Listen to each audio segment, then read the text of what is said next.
Guys, അപ്പോൾ ഇന്നത്തെ video നമുക്ക് ഗെറ്റ് തുമ്മി ചെയ്യാം. ഓക്കെ, അപ്പോൾ ഫസ്റ്റ് തന്നെ ഞാൻ മുടി കെട്ടാൻ തീരാൻ നമുക്ക് എന്നിട്ട് കാണാം. ഞാൻ മുടി കെട്ടി എന്നിട്ട് നമുക്ക് ഇനി ഐലൈനർ എഴുതാം. ഞാൻ ഐലൈനർ എഴുതി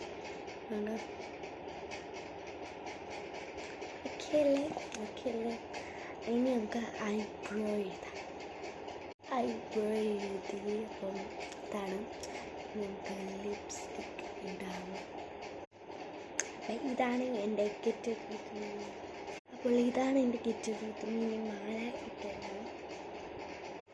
ഈ മാലയാണ് ഞാൻ ഇടാൻ പോകുന്നത്. അപ്പോൾ ഇടാം മാല ഇട്ട്. ഇതാണ് എൻ്റെ ഗെറ്റ് വിത്ത് മീ വാച്ച്.